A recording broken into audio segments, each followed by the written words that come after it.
ಭಾಳ ಚರ್ಚೆ ಆಗ್ತಾ ಇರ್ತಕ್ಕಂಥ ಸ್ವಯಂಚಾಲಿತ ರಸ್ತೆ ಗುಂಡಿ ಗುಡಿಸುವ ಯಂತ್ರಗಳ ಬಾಡಿಗೆ, ಕಸ ಗುಡಿಸೋದು ಯಂತ್ರ, ಇದೊಂದು ಭಾರಿ ಆರ್ಥಿಕ ಹಗರಣ. ಬೆಂಗಳೂರು ಪಾಲಿಗೆ ಭಾರಿ ಆರ್ಥಿಕ ಹಗರಣ ಇದು.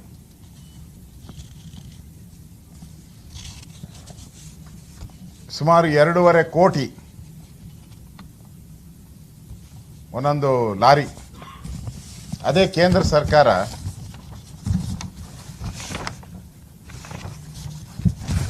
ಸ್ವಚ್ಛ ಭಾರತ್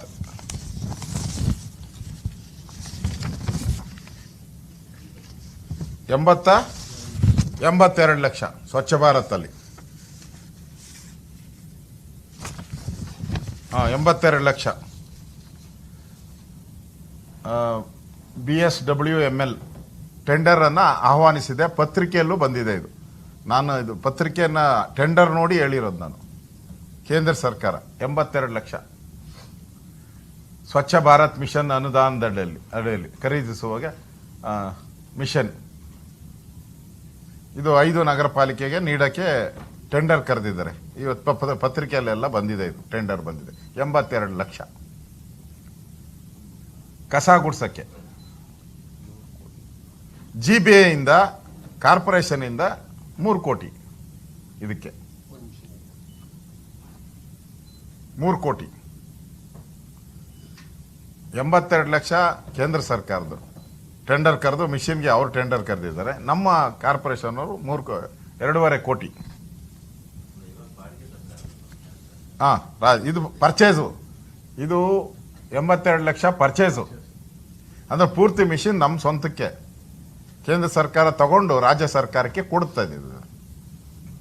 ಆದರೆ ನಮ್ಮ ಸರ್ಕಾರ ಬುದ್ಧಿವಂತ ಸರ್ಕಾರ. ಕರ್ನಾಟಕದಲ್ಲಿರೋರು ಸಿದ್ದರಾಮಯ್ಯನವರು ಬುದ್ಧಿವಂತರು. ಬಾಡಿಗೆಗೆ 2.5 ಕೋಟಿ, ಬಾಡಿಗೆಗೆ 2.5 ಕೋಟಿ. ನನಗನ್ಸುತ್ತೆ ಮೋಸ್ಟ್ಲಿ ಕಾರಜೋಳ್ರೆ ಇದಕ್ಕೆ ಒಂದು ರೀತಿ ಚಿನ್ನದ ಲೇಪನ ಇರಬೇಕು, ಅದು ಕಬ್ಬಿಣದ ಲೇಪನ ಇರಬೇಕು. ಇದಕ್ಕೆ ಮೋಸ್ಟ್ಲಿ ಚಿನ್ನದ ಲೇಪನ ಇರಬೇಕು. ಕಸ ಹೊಡಿಯೋದಕ್ಕೂ ಕೂಡ ನಾನು ದುಬೈಯಲ್ಲಿ ನೋಡಿದ್ದೆ. ಅಲ್ಲಿನೇನೋ ಅಲ್ಲಿ ರಾಜರುಗಳ್ಯಾರು ಶೇಖ್ಗಳೆಲ್ಲ ಬಾತ್ರೂಮು ಎಲ್ಲ ಚಿನ್ನದಲ್ಲಿ, ಆ ಟಾಯ್ಲೆಟ್ಟು ಚಿನ್ನದಲ್ಲಿ ಇರ್ತೈತಂತೆ. ಹಂಗೆ ಇವ್ರೇನಾನ ಇದಕ್ಕೆ ಏನಾನ ಚಿನ್ನ ಕೋಟಿಂಗ್ ಏನಾನ ಮಾಡಿದಾರ? ನೀವು ನೋಡಿ, ಅದಕ್ಕೆ ನಾನು ನಿಮ್ಗೆ ಕಳಿಸ್ಕೊಡ್ತೀನಿ ಮಾಧ್ಯಮಕ್ಕೂ ಕೂಡ. ಇದರಲ್ಲಿ ಇಲ್ಲಿದೆ, ನಾವೇ ತಗೊಂಡ್ರೆ ಡೀಟೈಲ್ ಕಳಿಸ್ಕೊಡ್ತೀನಿ. ನಾವೇ ತಗೊಂಡ್ರೆ ಒಬ್ಬ ಡ್ರೈವರ್ಗೆ ಸಂಬಳ 30,000, ಹೆಲ್ಪರ್ಗೆ 20,000, ಡೀಸೆಲ್ಗೆ 1.5 ಲಕ್ಷ, ತಿಂಗಳಿಗೆ ವಾಹನ ನಿರ್ವಹಣೆ 3 ಲಕ್ಷ, ಎಲ್ಲ ಸೇರಿ 5 ಲಕ್ಷ ರೂಪಾಯಿ ಆಗ್ತದೆ. ತಿಂಗಳಿಗೆ 5 ಲಕ್ಷ ರೂಪಾಯಿ ಆಗ್ತದೆ. ಅದರ ಪ್ರಕಾರ ನಾನು ಕ್ಯಾಲ್ಕುಲೇಟ್ ಮಾಡಿದ್ದೀನಿ. ನಾನು ಕೂತ್ಕೊಂಡು ನಮ್ಮ ಆಡಿಟರ್ನ ಜೊತೆಲಿ ಇಟ್ಕೊಂಡು ಕ್ಯಾಲ್ಕುಲೇಟ್ ಮಾಡಿದೆ. ನಾನು ಎಲ್ಲ ಕ್ಯಾಲ್ಕುಲೇಟ್ ಮಾಡಿದ್ರು ಈ 46 ಗಾಡಿಗೆ 308 ಕೋಟಿ 20 ಲಕ್ಷ ಆಗ್ತೈತೆ. ಪರ್ಚೇಸ್ ಮಾಡಿಬಿಟ್ರೆ, ನಾವೇ ಪರ್ಚೇಸ್ ಮಾಡಿದ್ರೆ, ನಾವು ಈ ಇವ್ರಿಗೆಲ್ಲ ಸಂಬಳ ಗಿಂಬಳ ಎಲ್ಲ ಕೊಟ್ರು ನಾವು 308 ಕೋಟಿ 20 ಲಕ್ಷಕ್ಕೆ ನಾವು ಸ್ವಂತ ಬಂದ್ಬಿಡುತ್ತೆ ಈ ಗಾಡಿನ.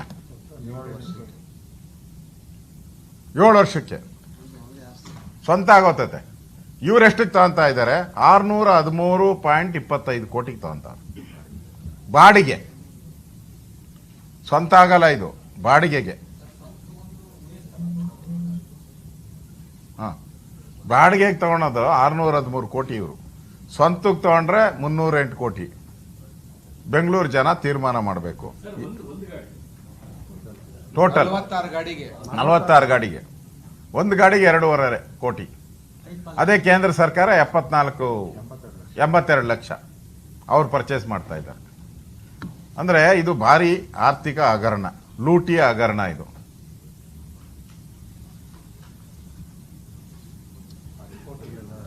ಅದನ್ನೆಲ್ಲ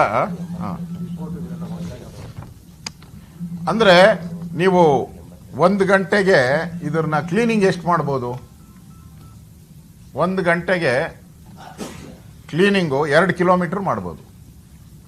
2 ಕಿಲೋಮೀಟ್ರ್ 1 ಗಂಟೆಗೆ. ಸ್ಲೋಗಿ ಹೋಗ್ಬೇಕು, ಭಾಳ ಸ್ಲೋ, ನಡೆಯೋದಕ್ಕಿಂತನೂ ಸ್ಲೋಗಿ ಹೋಗ್ಬೇಕು. ಹಾಂ, 1 ಗಂಟೆಗೆ 2 ಕಿಲೋಮೀಟ್ರು ಅಂತ. ಅದಕ್ಕೆ ಪೇಮೆಂಟ್ ಮಾಡೋಕ್ಕೆ ಈಗ ಅಗ್ರಿಮೆಂಟ್ ಆಗಿರೋದು. ಇವ್ರೇನು ಮಾಡಿದ್ದಾರೆ, GBN ಅವರು 40 ಕಿಲೋಮೀಟ್ರು, ಹಂಗೆ ಮಾಡಿದ್ರೆ 20 ಕಿಲೋಮೀಟ್ರ್ ಮಾಡ್ಬೋದು. ಡೈಲಿ ಅವ್ರು 20 ಕಿಲೋಮೀಟ್ರು ಓಡಿಸ್ಬೋದು ಗಾಡಿನ. 10 ಅವರ್ಗೆ 10 ಅವರ್ಸ್ ಅವ್ರು ಕೆಲಸ ಮಾಡಿದ್ರೆ 20 ಕಿಲೋಮೀಟ್ರ್ ಗುಡಿಸ್ಬೋದು. ಇವರೇ ದುಡ್ಡು ಹೆಂಗೆ ಕೊಡ್ತಾ ಇದ್ದಾರೆ ಅದಕ್ಕೆ ಅಂದರೆ 40 ಕಿಲೋಮೀಟ್ರಿಗೆ ಬರ್ತಾರೆ. ಅಲ್ಲೇ ಡಬಲ್ ಕೊಡ್ತಾ ಇದ್ದಾರೆ, ಅಲ್ಲೇ ಲೂಟಿ. 20 ಕಿಲೋಮೀಟ್ರ್ ಬದಲು 40 ಕಿಲೋಮೀಟ್ರ್ ಕಸ ಗುಡಿಸಿದ್ರು ಅಂತ ಹೇಳ್ಬಿಟ್ಟು ಬಿಲ್ ಮಾಡ್ತಾ ಇದ್ದಾರೆ.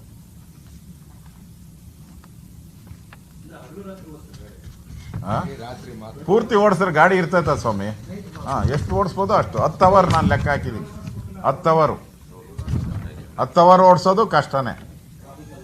ಟ್ರಾಫಿಕ್ ಬಿಟ್ಬಿಟ್ಟು ಬೇರೆ ಟೈಮಲ್ಲಿ ಅವ್ರು ರಾತ್ರಿ ಹೊತ್ತು ಗುಡಿಸ್ಬೇಕು. ಬೆಳಗ್ಗಿನ ಒಂದು ರಾತ್ರಿ 11-12 ಗಂಟೆಗೆ ಶುರು ಮಾಡಿದ್ರೆ ಬೆಳಗ್ಗೆ 5-6 ಗಂಟೆಗೆ ನಿಲ್ಸ್ಕೊಬೇಕು ಅವ್ರ ಗಾಡಿ. ಬೆಳಗ್ಗೆ ಹೊತ್ತು ಗುಡ್ಸೋಕ್ಕಾಗಲ್ಲ ಟ್ರಾಫಿಕ್ಕಲ್ಲಿ. ಅದನ್ನ ಲೆಕ್ಕ ಹಾಕಿದೆ. ಅಷ್ಟು ಮಾಡಿದ್ರೆ ಇನ್ನೂ ಕಡಿಮೆ ಹೊತ್ತು 10 ಅವರ್ ಅವ್ರ ಕೈಲಿ ಆಗಲ್ಲ ಗುಡ್ಸೋಕ್ಕೆ. ನಾನು 10 ಅವರ್ ಎಲ್ಲನೂ ಹೋಗ್ಲಿ ಹಾಕಿದ್ದೀನಿ. ಅವರು 20 ಅವರ್ ಗುಡಿಸ್ತಾರಂತೆ. ಗುಡ್ಸೋಕ್ಕೆ ಸಾಧ್ಯನೇ ಬೆಂಗಳೂರು ಟ್ರಾಫಿಕ್ಕಲ್ಲಿ? ಸಾಧ್ಯನೇ ಇಲ್ಲ. ಇವಾಗ ಸದ್ಯಕ್ಕೆ ಇವ್ರ ಯೋಗ್ಯತೆಗೆ ಕಳೆದ 8 ತಿಂಗಳಿಂದ ಸಂಬಳನೇ ಕೊಟ್ಟಿಲ್ಲ ಇವ್ರಿಗೆ. ಗುತ್ತಿಗೆದಾರದಲ್ಲಿ ಕೆಲಸ ನಿರ್ವಹಿಸ್ತಾವ್ರಲ್ಲ, ಜೂನಿಯರ್ ಹೆಲ್ತ್ ಇನ್ಸ್ಪೆಕ್ಟರ್ಗಳು, ಕಾಂಟ್ರಾಕ್ಟ್ ಬೇಸಿಸಲ್ಲಿ ಮಾಡ್ತಾವ್ರಲ್ಲ, 225 ಜನ ಮಾಡ್ತಾವ್ರೆ. ಅವ್ರಿಗೆ 8 ತಿಂಗಳಿಂದ ಸಂಬಳ ಕೊಟ್ಟಿಲ್ಲ.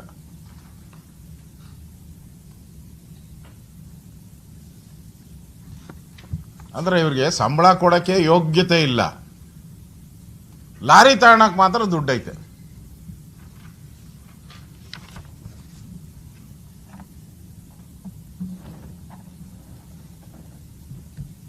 ಅದರಿಂದ ಇದೊಂದು ದೊಡ್ಡ ಆರ್ಥಿಕ ಹಗರಣ ಆಗ್ತಾ ಇದೆ. ಇದು ಈಗಾಗಲೇ ಬೆಂಗಳೂರಲ್ಲಿ ಸೋಷಿಯಲ್ ಮೀಡಿಯಾ ಎಲ್ಲ ಕಡೆನೂ ಇದು ಚರ್ಚೆ ಆಗ್ತಾ ಇದೆ.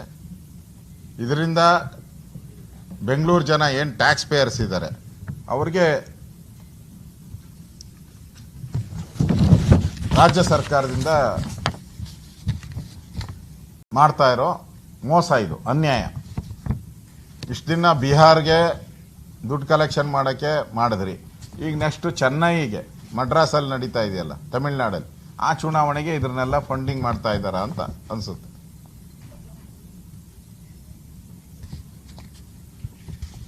ಮೂರನೇದು, ಪ್ರಮುಖವಾಗಿ ರಾಜ್ಯ ಸರ್ಕಾರ ವಿಧಾನಸಭೆ ಅಧಿವೇಶನ ನಡೀತಾ ಇದೆ ಬೆಳಗಾವಿಯಲ್ಲಿ.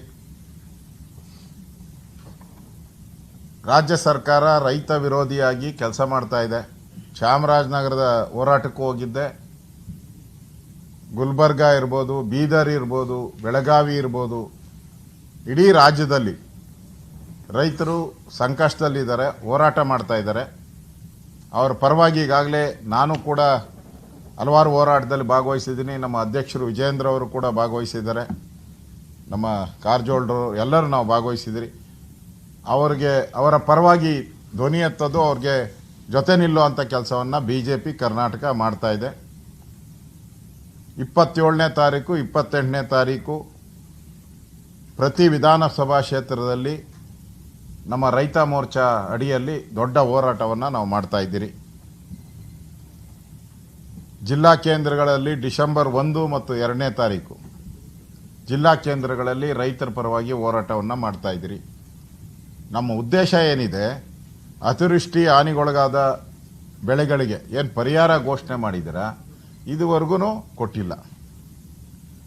ಕೇಂದ್ರ ಸರ್ಕಾರದ NDRF ಅದನ್ನೂ ಸರಿಯಾಗಿ ವಿತರಣೆ ಮಾಡಿಲ್ಲ. ರಾಜ್ಯ ಸರ್ಕಾರ ಏನು ಘೋಷಣೆ ಮಾಡಿತ್ತು ಅದಿನ್ನೂ ಪ್ರಾರಂಭನೇ ಮಾಡಿಲ್ಲ ರಾಜ್ಯ ಸರ್ಕಾರ. ಮೆಕ್ಕೆಜೋಳ ಖರೀದಿ ಕೇಂದ್ರ ತೆರಿಬೇಕಾಯಿತು, ಅದನ್ನು ಇನ್ನೂ ತೆರೆದಿಲ್ಲ, ಅದಕ್ಕೆ ಒತ್ತಾಯ ಮಾಡ್ತಾ ಇದ್ದೀರಿ. ತುಂಗಭದ್ರಾ ಜಲಾಶಯ ನಮ್ಮ ಕಾರಜೋಳರವರು ಪದೇ ಪದೇ ಹೋರಾಟ ಮಾಡಿದ್ದಾರೆ ಅದ್ರ ಬಗ್ಗೆ ಭಾಳ. 2ನೇ ಬೆಳೆಗೆ ನೀರು ಕೊಡಬೇಕಾಯಿತು, ನೀರು ಕೊಡ್ತಾ ಇಲ್ಲ.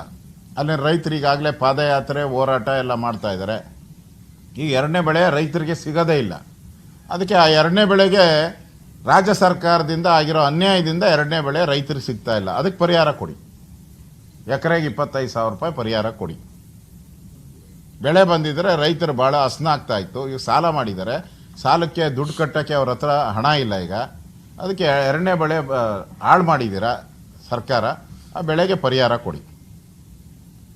ಬಾಕಿ ಇರುವ ಇವರು ಹಾಲಿನ ಪ್ರೋತ್ಸಾಹ ಧನ ಇತ್ತು ಅದು ಭಾಳ ತಿಂಗಳಿಂದ ನಿಲ್ಲಿಸ್ಕೊಂಡಿದ್ದೀರ, ಹಂಗೇ ನಿಲ್ಲಿಸ್ಕೊಂಡಿದ್ದೀರ. ಅದನ್ನು ಕೂಡಲೇ ಬಿಡುಗಡೆ ಮಾಡಿ. ಇಷ್ಟು ರೈತರ ಪರವಾದಂಥ ಹೋರಾಟಕ್ಕೆ 27, 28 ಡಿಸೆಂಬರ್ 1 ಮತ್ತು 2ನೇ ತಾರೀಕು ಇಡೀ ರಾಜ್ಯಾದ್ಯಂತ ಬಿಜೆಪಿ ಕಾರ್ಯಕರ್ತರು ರೈತರ ಪರವಾಗಿ ಹೋರಾಟ ಮಾಡೋ ಮುಖಾಂತರ ನಮ್ಮ ಬೆಂಬಲವನ್ನು ರೈತರಿಗೆ ನಾವು ಕೊಡ್ತಾ